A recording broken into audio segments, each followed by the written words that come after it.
All right, let's just stop and think about this for a second. A nomadic empire. Those two words, they just don't seem to go together, do they? I mean, when you think empire, you think of something solid, permanent, right?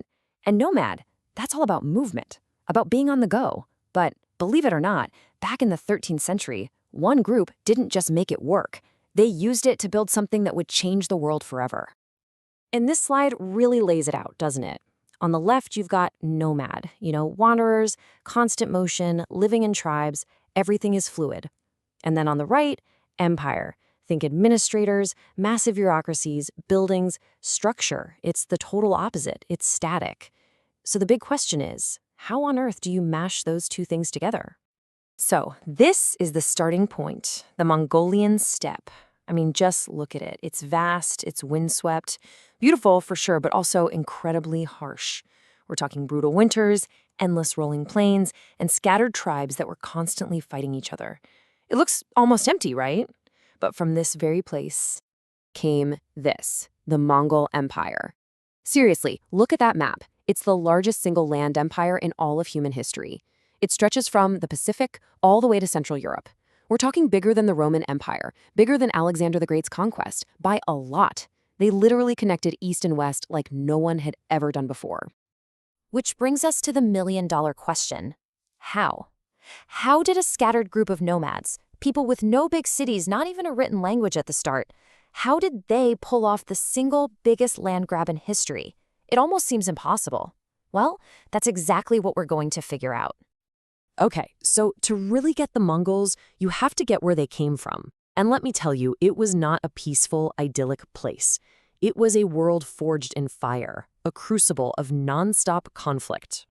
Life out there was tough. Everything revolved around scarcity. You had these brutal winters, short summers, which meant everyone was always fighting over the same limited resources, especially pasture for their animals. So society was just this collection of rival clans, always at each other's throats. Raids, feuds, that was just a normal Tuesday.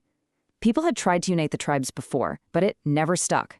These little alliances would pop up and then just fall apart. But then, into all of this chaos, a boy named Temujin is born. And the life he was about to live, all the hardships he would face, they were going to shape him into the one person who could change it all. I mean, you can't make this stuff up. Temujin's childhood was just one tragedy after another. His dad, poisoned by a rival tribe. His own clan, they just abandoned his family, left them for dead. He gets captured, becomes a slave. Later on, his wife gets kidnapped. It's relentless. But here's the thing.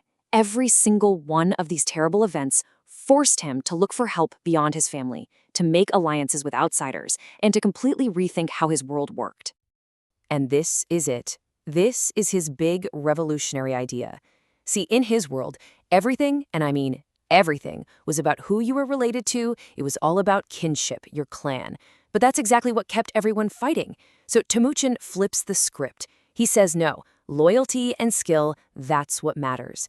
He starts gathering people who are loyal to him personally, not just to their last name. And that, right there, that was the key. That's what changed everything. So once he finally united all the Mongol tribes, he took on a new title, Genghis Khan, which means something like universal ruler. And he took that brand new idea of loyalty and turned it into, well, the most terrifyingly effective war machine the planet had ever seen. What he did was just radical. He didn't just tweak the old system, he blew it up. He told everyone, your old tribes, they're gone. Instead, he organized every single able-bodied man into new units based on the number 10. So you had squads of 10, companies of 100, regiments of 1,000, and so on. And who led them? Not some guy who was born into it, but the best man for the job. Your old clan was irrelevant. Your squad was your new family, and everyone's loyalty pointed straight to the Khan. The result? A military that was unbelievably disciplined and totally unified. And the results were just terrifying. If a city dared to resist them, they weren't just conquered, they were wiped off the map. I mean, look at these numbers from just a single campaign. Now, okay, medieval chroniclers probably exaggerated a bit, but even if they're half right, we're talking about millions of people. The sheer scale of the destruction is hard to even wrap your head around. Imagine the psychological terror that spread ahead of their armies. It was absolutely devastating. And Genghis Khan himself, he knew exactly what he was doing. He leaned into the terror. After taking one city, Bukhara, he gets up in front of the survivors and basically says, "I am the punishment of God. If you hadn't sinned so badly, God wouldn't have sent me." Wow. He's not just a general anymore. He's a divine weapon, a force of nature. This is next-level psychological warfare. Okay, so conquering the world is one thing. But now what? How do you actually run the biggest empire in history? Especially when your whole culture is based on, well, not staying in one place. That was the next massive hurdle they had to clear. And this is where we get to the great paradox of the Mongols. The very same armies that left a trail of destruction in their wake also created a level of peace and security that was totally unheard of.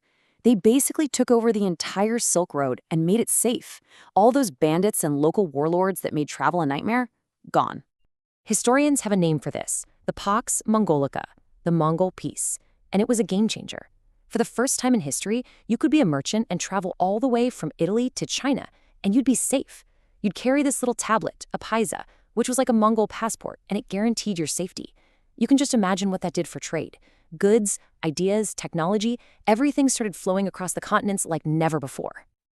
Of course, to run an empire this huge, with so many different kinds of people, you need rules, you need a system. That's where the Yasa comes in. It was their legal code, supposedly started by Genghis Khan himself. It was basically a mix of old Mongol traditions and new, practical laws for running things. It created a single, consistent set of rules for the whole empire. So let's just circle back to that quote for a second. I am the punishment of God, right? That's the mindset of the conqueror. That's the energy that built the empire. But what happens next? What happens when the fighting is mostly done and you actually have to, govern? Now, fast forward less than 100 years. Get this. One of Genghis Khan's descendants, a guy ruling Persia, is yelling at his own Mongol commanders. And he's basically saying, what is the point of just looting everything? If we want grain to eat, we have to let the peasants grow it. We have to use reason. I mean, that's an incredible shift, right? You can literally see the mindset changing from nomadic warrior to imperial administrator in a single generation. So, at the end of the day, what are we left with? It's this legacy that is just so complex, so full of contradictions. How do you even begin to sort it all out? On the one hand, there's no denying it, they were brutal conquerors. Millions of people died. But on the other hand, they connected the world. They created this amazing network for trade and ideas. They ran an empire with all sorts of different ethnicities and religions, and for the most part, they were surprisingly tolerant about it. And now, today, in Mongolia, Genghis Khan is being celebrated as a national hero, the guy who started it all. So there's just no easy answer here, is there? The story of the Mongols really shows you that history is never black and white. It's never just good guys versus bad guys. So I'll just leave you with this to think about. Destroyer or unifier? What do you think? How should we remember Genghis Khan? Because maybe, just maybe, the real answer is that he was both.